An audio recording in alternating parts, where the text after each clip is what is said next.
Hello, Kenyans. This is Kagambi from the top of Africa, or the top of Mount Everest. Today is 12th of May 2022. People in the mountains call me KG. I come from Narumoro, born in Karatina. I'm an honorary warden, Mount Kenya.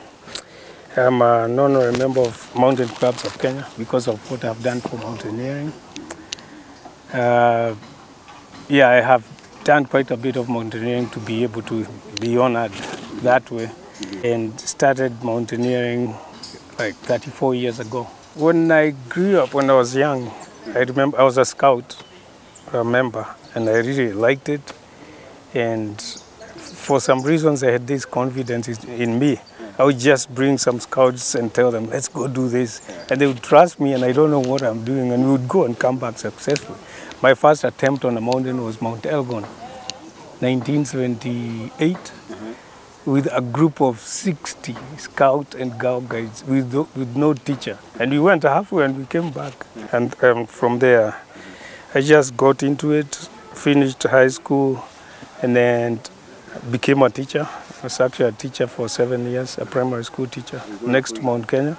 I taught all subjects, but I could tell, and people could tell even when I was teaching, that my mind was somewhere else. I was always up and down the mountain. That was my first attempt on Mount Kenya in 1983. And we went up. I wasn't prepared. I didn't know, what really mountaineering entails, what are the good clothing. So I was wearing jeans. I had cotton t-shirts. So by the time I went to the last camp, I had a headache. I wasn't drinking water. I still went up, summited, and hated the mountain and said I'll never go back. But as soon as I touched, went to the summit and came back down, when I got back to base camp, I looked back and I knew that I would be back. Yeah. And within a week, I was back up. Don't know how many times I've gone up Mount Kenya. When I started, the top battalion was for expatriates. Those are the people who are leading people up there. But I learned how to rock climb and started leading people. Did Kilimanjaro many times, started training people on Rwenzoris and all that. And then after that, in 1989, I became the first African to summit Denali, which is the highest mountain in North America. It is 20,320 feet. Did it successfully, came down. I actually repeated the same in 2013 when I led the first all-black team from America on that mountain as the leader. In 1994, I became the first African to summit the highest point in Southern Hemisphere, Aconcagua, which is 22,820 feet above sea level, which is also a big feat. And I had never been there. I was leading 4 people up there, and we went and came back. And now, your latest achievement, summiting Mt Everest. Yes. How was it for you? Tell us, give us your experience. It was good for me, and maybe if it was somebody else, they would be saying something different. For me, I still don't feel like I did something that great because of what I've done. I live in the mountains. I know when I was asked to join that team, I was the only Kenyan, all the others were American, black Americans. When I was asked, it was a big honor. And I know that I was asked because I qualified, and I had a lot of skills that I could bring into the team to help them summit. So it's not just, hey, you want to come, or I looked for money and paid for it. No, it's something that I earned because I'm a mountaineer. And that's what I'm saying, that for me, the one reason that makes me feel like I did something is seeing the attention I got from Kenyans, the support in Instagram, Facebook, people calling me when I came back, interviews and all that. That is the one that makes, wow, what did I do? Otherwise, to me, it's just, another mountain. I can't say that it wasn't challenging. It was, but I was ready for it. And, but there's no one time I went up, like some mountains I have done, and felt like, what am I doing here? I should go back. I didn't have any. We were ready to be there for 2 months, April and May. What you do is, first of all, you look at the weather openings, because getting on top of Everest has a lot to do with the weather. You need to have good weather. You need to have good health. You need to eat well. You need to be prepared by way of being more athletic and all that. And then the terrain also has to favor you. because sometimes there are crevices that you're going you're going through, and they could be widely gaping, making you take longer to go through them.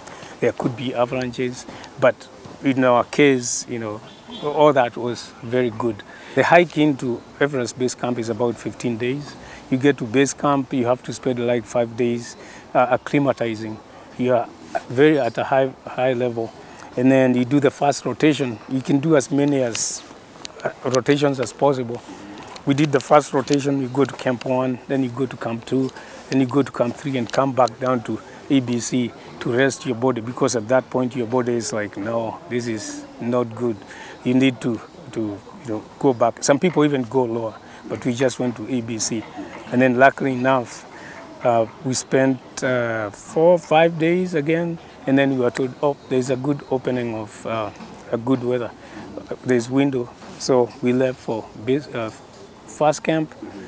Second camp, slept. The day we were supposed to have a layover, we were told no, we need to move on to Camp 3 because the weather is even better a day early. So we went to Camp 3, but then when we woke up at 3 a.m., we were told no, we are going back down because now the weather has changed. We went back down to Camp 2, thinking we'd be there for a few more days, but it was only one day. Then we were told, let's go back up. And I knew at that point, this is it. Because of the amount of oxygen you have, there are some things you cannot do so many times. So we left, and from Camp 2, we went to Camp 3, Camp 4, and then summited. I chose to stay in Camp 4 on my way down. Most of the other people went down. 3 of us stayed. I value my safety. I value, I like taking my time going down. And so that's how I felt I needed to do. So I spent 4 days, and day 4, I was able to go all the way down to base camp. How old are you, James? 62. You're 62 years old? Yes. And you are able to do this? I'm able to do this. One is because I do it all the time. I don't only do mountains to summit. Right now I teach mountaineering. I've been doing that since 1994. My ambition to do Everest was those times I was doing those fasts. The fast to do this. People would ask me, have you thought about doing Everest? And I would say yes. And I wanted to be the first black African on Everest. But in 2003, somebody from Lesotho beat me to that. When I'm out there, there's a lot of satisfaction. I'm teaching outdoor skills. And that's one other thing that I would like to see incorporated in education system of Kenya. People have asked, do you think now that you have done Everest, now you're known, you just quit the teaching part and I can't do that. I just love teaching. Definitely, I will summit any mountain, and I like the challenge. One, if there's a mountain that doesn't have a lot of information, and you come and say, hey, I want to go to that mountain, I will just say, I'll take you, and I'll just look at it and make a decision, I'll go here. And for some reasons, I always succeed. How long are you going to do this? As long as my knees can hold me. I don't actually exercise intentionally. Even preparing for Everest, sometimes I did it when I felt that I wasn't exposed. But I work in the field so much. Like now, on 20th I leave here, I go to States, arrive on 21st. On 22nd, I'll be in the field for 1 month, carrying a backpack, teaching people, and then finish, come out, go out again for another month, finished. I can do that the whole year, at least total of 7 months a year. And that's how I keep fit. Okay. And it's known, but most people have worked with, they know me, I call it the tropical man's pose. Whenever it's cold out on mountains and the sun comes up, I say that I am exposing most of my parts so that I get all the sun. I call it the tropical man's pose. It's where I work, like the school that gives me contracts. Most of the instructors know that. How many mountains now have you summited? There are too many. Some of them don't even have names. I can't remember. If you ask me how many times I've been to Kilimanjaro, I'll tell you over 100, but I can't tell you the number. Ruwenzori is maybe like 60 times. I don't know the number. Mount Kenya, I can't even count. Those big ones I know, the ones I have done once, the ones I have done two, they're just too many. Like in Patagonia, there are so many mountains that are even nameless. You can achieve what you want. You need to know if you want to go. I would say people need to start somewhere. And I go back to talking about just being in the outdoors. It's very, very helpful. It's healthy, mentally, socially, and physically for everybody. And I encourage people to just go out. If you cannot do a mountain, go to a hill. If you cannot do a hill, go for a walk in Karura Forest or something else. And I don't need to tell you the benefits of that. There's one who did very well, but right now he moved away a little bit, but he may come back to mountaineering. Why did he move? He or she? Just changing the career. First of all, deciding to get a degree before moving on that way.